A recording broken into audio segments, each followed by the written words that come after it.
Chapter 31. The Right Track.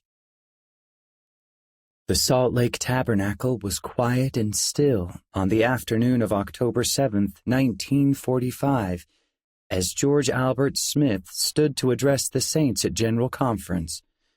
He had spoken many times in the tabernacle during his 4 decades as an apostle, but this conference was his first time speaking to the entire church as the prophet of the Lord. He had just returned from dedicating the Idaho Falls Temple in southeast Idaho, a reminder that the latter-day work was moving forward. But he knew that saints across the globe were suffering after years of deprivation and war. And they now looked to him for guidance and reassurance.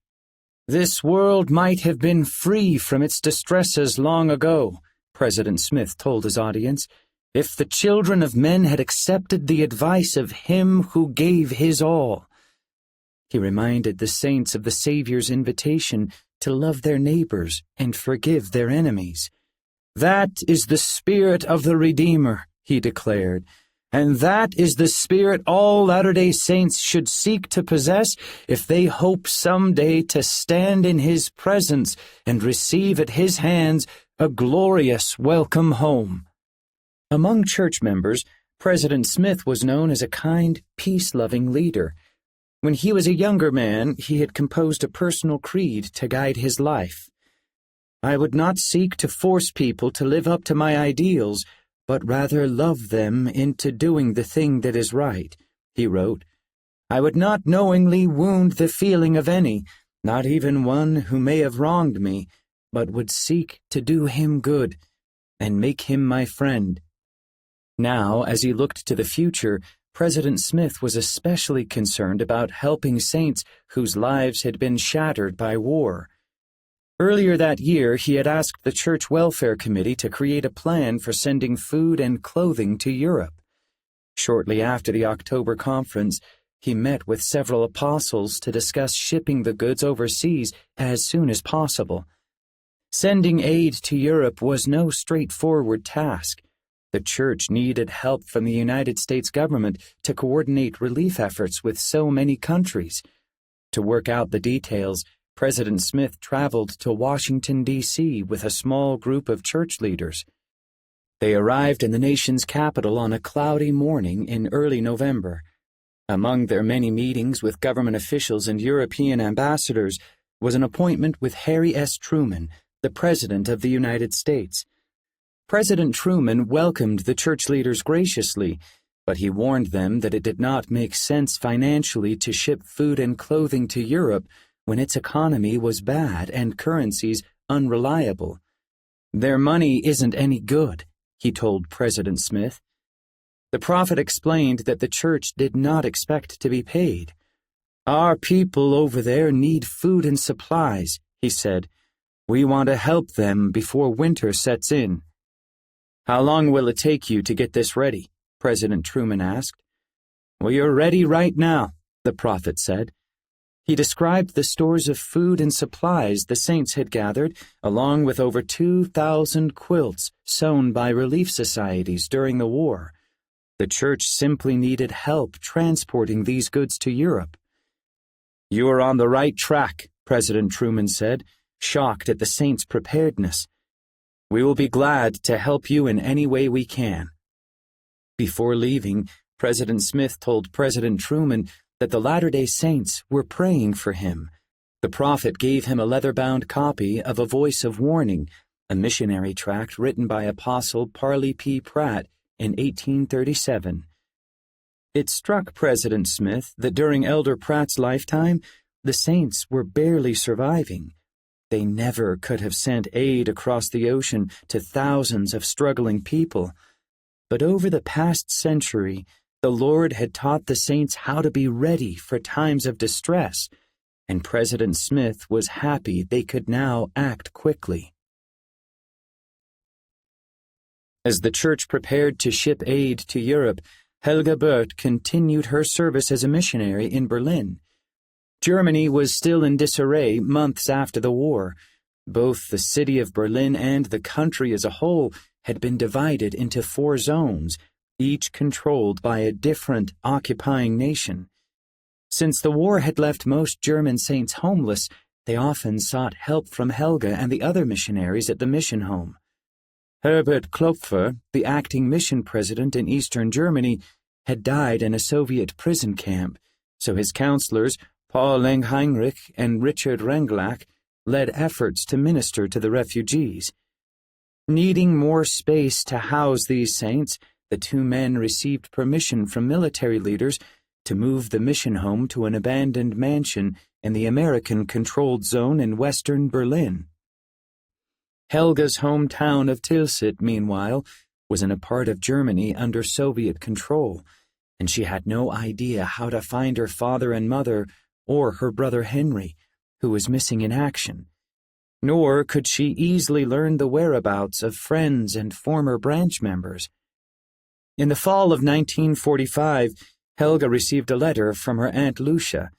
More than a year had passed since they survived the air raid that killed Helga's grandparents and Aunt Nita. Now, Helga learned, the Soviet army was holding Lucia and other German refugees in a deserted castle near the German-Polish border. The Soviet authorities had decided to release them, but only if they had relatives who could take them in. Helga quickly wrote back, inviting her aunt to live at the mission home. Lucia arrived in Berlin a short time later with a woman named Eva, a distant relative who had been imprisoned with her. Both women looked hollow and emaciated. Helga had experienced much hunger and suffering during the war, but her aunt's stories of torture and deprivation shook her soul. Eva's baby girl had died of cold and starvation, and Lucia had considered taking her own life. Other Latter-day Saint refugees found their way to the mission home as well, and Paul Lengheinrich found places for them to stay. Soon, upward of 100 people were being housed and fed under one roof. Yet Helga's father, mother, and brother were nowhere to be found. American soldiers who had been missionaries in Germany visited the mission home often. One soldier brought sandwiches to share, made with fluffy white bread from the United States. Helga eagerly devoured a sandwich, but it hardly relieved the relentless hunger plaguing her and her housemates. At times they went days without eating. When Helga managed to purchase or scavenge a meal, the old potatoes and watered-down milk provided little nourishment.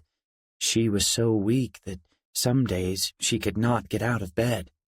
Good news came in January 1946, when a letter arrived from her father, Martin Meitzus. He had lost his left eye during an air raid near the end of the war and spent some time in a refugee camp in Denmark. Now he was back in Germany, living in the city of Schwerin, about 130 miles from Berlin. Paul and other mission leaders had been traveling around Germany for several months, searching for displaced saints and helping them band together to survive. Since they were already planning to visit Schwerin, they invited Helga to join them. On the crowded train, Helga struggled to stay warm as frigid winter air blasted through the broken windows. In her hands, she gripped a small box containing a few pieces of American chocolate. The candy was scarce, so she had decided to save it for her father. Still, she sometimes held the chocolate to her nose just to inhale its delicious aroma. In Schwerin, Helga was overjoyed to see her father again. He was surprised when she gave him the chocolate, and he tried to share it with her. "Kindchen," he said, "dear child." "No, Dad," Helga said. "I've had so much to eat." And it was true. She no longer felt hungry. She was too full of happiness. On the other side of the world, Neil Maxwell's division in the United States Army was part of the occupying force on mainland Japan. During the war, the country had been devastated by thousands of air raids and the atomic bombs dropped on Hiroshima and Nagasaki. Neil had expected the Japanese to welcome him as a conquering hero, but over 300,000 Japanese civilians were dead, and his soul was wrenched by seeing what the war had cost the people. Neil was now serving as a first sergeant over a company of about 300 unruly and demoralized men, many of whom wanted nothing more than to go home. Although Neil was only 19 years old, his superiors had decided he was the right man to bring order to the group. Neil was not so sure. "I do many things here that require such mature judgment. I shiver when I think of the responsibility," he wrote in a letter to his parents. "Way down underneath, I'm just a kid, so homesick and young that he doesn't know what to do." Still, he found ways to succeed as a leader and win the respect of some of the men. He often turned to his Father in heaven, seeking help. Many nights he would wander alone outside to pray, finding closer communion with God under the star-studded sky. He also found strength among fellow Latter-day Saint soldiers. Throughout the war, church leaders had encouraged saints in the military to meet together, take the sacrament, and provide spiritual support to one another. In post-war Japan, as well as in Guam, the Philippines, and other places around the world, hundreds of Latter-day Saint service members met together. These groups often had unexpected missionary experiences. Soon after the war ended, Latter-day Saint servicemen in Italy were granted an audience with Pope Pius XII at the headquarters of the Catholic Church. They told the Pope about the Savior's visit to the Western Hemisphere and presented him with a copy of the Book of Mormon. In Japan, meanwhile, local saints who had not attended church in years sought out the service member groups and participated in their meetings. Under the new occupation government, the Japanese were free to explore their spiritual beliefs, and some Latter-day Saint soldiers invited their Japanese friends to learn about the church. Soon, American soldiers like Neil sat side by side with their former enemies, partaking of the sacrament and learning together about the gospel of Jesus Christ. Neil had many months of military service to complete before he could return home, but his experiences on Okinawa and now on Japan's mainland solidified his desire to serve a mission as soon as he possibly could.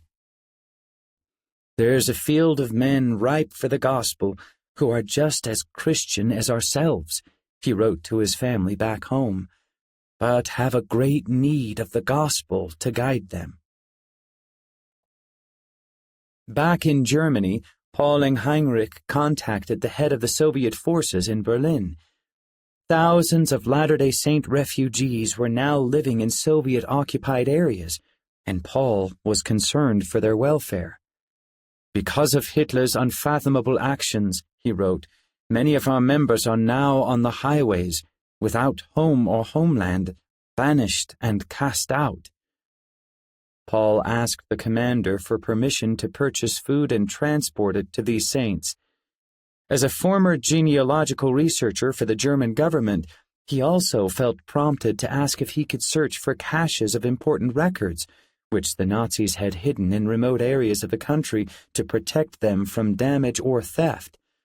Since German saints would someday need these records to do temple work for their ancestors, Paul wanted to preserve them. "These records are of no value to you," he wrote the commander. "For us, they are priceless." A week later, Paul received permission to buy whatever food church members needed. And as far as the genealogical records were concerned, if the saints could find them, they were free to keep them. Paul eventually learned about a collection of documents at Rothenburg Castle, southwest of Berlin. On a frigid day in February 1946, he and 16 local missionaries hiked up an icy road to the old castle, which stood at the top of a steep hill. Once inside, the men found piles of parish registers, microfilm, and books containing German genealogies. A number of the registers were centuries old and contained thousands of names and dates, some written in beautiful German script. Long scrolls depicted family trees illustrated in vivid color. Much of the cache was in good condition, although some of the records were covered with ice and snow and did not look salvageable. Once Paul and the missionaries secured the records, all that remained was to safely convey them down the hill. Paul had arranged for a rented truck and trailer to pick up the records and carry them to a railroad car on its way to Berlin. But as time passed, the truck did not arrive. A missionary finally appeared, trudging up the hill. The truck was stranded part way up, its tires spinning against the icy roads. Paul decided it was time to pray. He asked 3 missionaries to walk with him into the woods, and they pleaded for the Lord's help. At the moment they said amen, they heard the sound of an engine and saw the truck rounding the curve. The driver told Paul he had detached the trailer to make it to the castle. He intended to turn the truck around and leave, but Paul persuaded him to stay and help them transport as many records as possible down the slippery road. Without the trailer, though, the truck was not big enough to transport all the records. If they wanted to get everything out in time to meet the freight car the following day, the ice on the road would have to melt. Once again, Paul and the missionaries turned to God in prayer. A warm rain fell that night. When Paul woke in the morning, the roads were free of ice. He also learned that the freight car had been delayed by a few days, giving the missionaries the time they needed to load up every salvageable item. Paul could not deny God's role in the marvelous manifestation, and he was grateful to be an instrument in his hands. Once the last of their cargo reached the railway station, Paul and the men said a final prayer. "We have done our part," they prayed. "Now, dear God, we need Thee to take this freight car to Berlin." On May 22, 1946, Arwell Pierce, president of the Mexican Mission, stood with President George Albert Smith on top of the Pyramid of the Sun, a popular historic site just northeast of Mexico City. The stone pyramid, which had once been the center of an ancient city that came to be known as Teotihuacan, rose over 200 feet into the air and offered spectacular views of the surrounding landscape. Although President Smith was now in his late 70s, he had climbed the pyramid's many stairs with relative ease, joking with Arwell and the missionaries who were with them. Arwell was happy the prophet had come to Mexico. It was the first time any church president had toured the mission, and the visit meant a great deal to the local saints. For the last decade, the church in Mexico had been split between the main body of saints and the 1,200 people who had joined the Third Convention. President Smith's visit offered a real chance for reconciliation, something Arwell had diligently sought over the past 4 years.